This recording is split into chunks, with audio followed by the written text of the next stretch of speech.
Hello guys, welcome back to my channel. तो आज का हमारा टॉपिक रहेगा उम्र में जो ग्रोइंग बच्चे हैं उसका एज कैलकुलेशन हम कैसे करेंगे।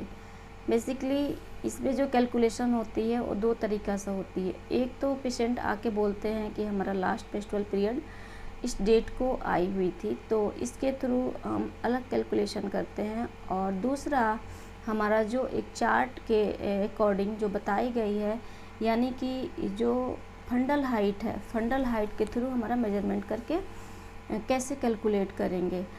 और ये कैलकुलेशन करना इसलिए ज़रूरी होता है कि इसके थ्रू ही हम एक फाइनल रिज़ल्ट जो एक्सपेक्टेड डेट ऑफ डिलीवरी है इसका हम एक अंदाज़ा लगा लेते हैं और पेशेंट को डेट दे देते हैं कि हाँ आप इस डेट को आप प्रिपेयर रहना डिलीवरी के लिए। ठीक है, तो पहला तो है हमारा एलएमपी पता है, एलएमपी के थ्रू यानी कि लास्ट मेंस्ट्रुअल पीरियड पता है, इसके थ्रू कैलकुलेशन। और दूसरा जिस पेशेंट को पता ही नहीं है कि हमारा लास्ट मेंस्ट्रुअल पीरियड कब आया था, यानी कि पीरियड की डेट ही जिसको याद नहीं रहता है, इरेगुलर मेंसेस है, इस केसेस में हमारा जो चार्ट के थ्रू जो एज का जो कैलकुलेशन है ये बहुत ही अच्छे तरीक़े से हो पाता है। पहला क्या है, इसमें सबसे पहले 3 मार्कर हम देखेंगे। पहला क्या है, जिफॉइड प्रोसेस, उसके नीचे क्या आता है अम्बिलिकस, और थर्ड वन प्यूबिक सिम्फाइसिस। तो जब प्यूबिक सिम्फाइसिस पे हमारा फंडल हाइट जो मेजरमेंट आता है वहाँ पे बेबी 12 वीक को रीच कर गया रहता है। ठीक है, उसके बाद से आता है अम्बिलिकस पे, अम्बिलिकस में यानी कि 12 टू 24 वीक पे अम्बिलिकस पे पहुंच जाता है, और 36 वीक पे जिफॉइड प्रोसेस पे, यानी 12th का टेबल है, 12 टू 24 एंड 3 36 वीक।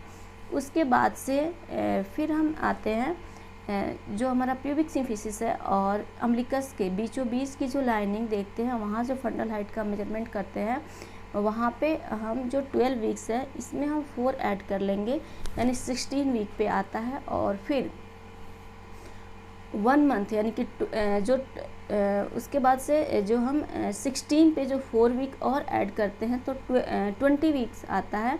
ये अम्बिलिकस से जस्ट 2 सेंटीमीटर बिलो जाती है हमारी फंडल हाइट जब हम मेजरमेंट करते हैं। ठीक है, इसके बाद से फिर हम देखते हैं अम्बिलिकस और जिफॉइड प्रोसेस के बीच अगर फंडल हाइट लाई कर रही है तो बेबी का हमारा ग्रोथ कितने वीक्स का हो चुका है। तो 1/3 अबव अम्बिलिकस से देते हैं, फिर हम 4 वीक्स ऐड कर लेंगे, यानी अम्बिलिकस पे हमारा कितना था 24 वीक्स, तो हो जाएगा ये 20 अम्बिलिकस के अबव 3 फिंगर अबव।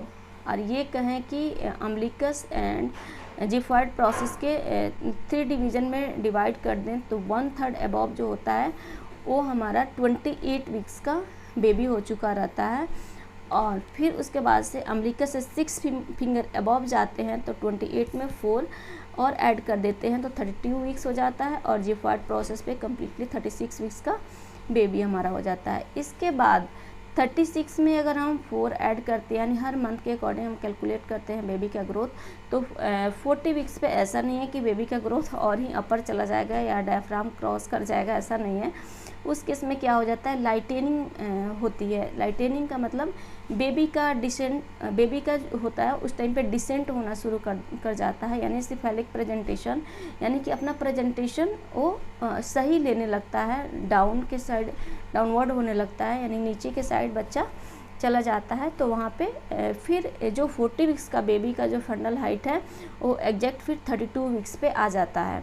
ठीक है, ये रही हमारी वीक्स के अकॉर्डिंग कैलकुलेशन।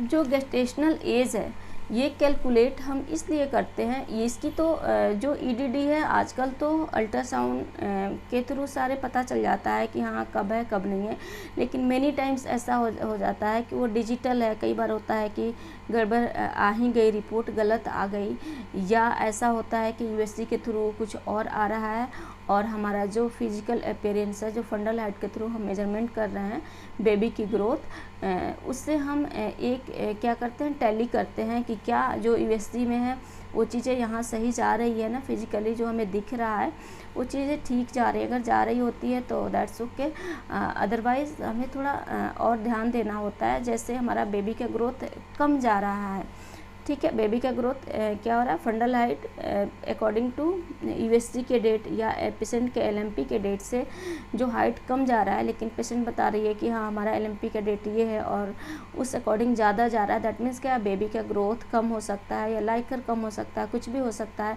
तो फिर फर्दर हम इन्वेस्टिगेशन कराते हैं दोनों का, लाइकर का और जो भी है, और ग्रोथ का तो खैर कोई इन्वेस्टिगेशंस नहीं होते हैं, लेकिन हम वेट देख सकते हैं कि मंथ वाइज या जो भी वीक्स वाइज कितना ग्रोथ होता है और कितना ग्रोथ नहीं है, कम है, ज़्यादा है, क्या है। अगर ज़्यादा है तो ज़्यादा अलग ट्रीटमेंट चलेगा, यानी कि हम अलग तरीक़ा से देखेंगे। कि जो कम है उन केसों में फिर हम हाई प्रोटीन डाइट बेसिकली ये करते हैं, एडवाइस करते हैं अपने डॉक्टर की सलाह के मुताबिक नियर बाय, ठीक है ना, उसको ये ऐड करने के लिए बोलते हैं, ठीक है। तो ये हमारे फ़ायदे हैं फंडल हाइट कैलकुलेशन के। तो आज के लिए इतना रखते हैं, इंशाल्लाह फिर मिलेंगे।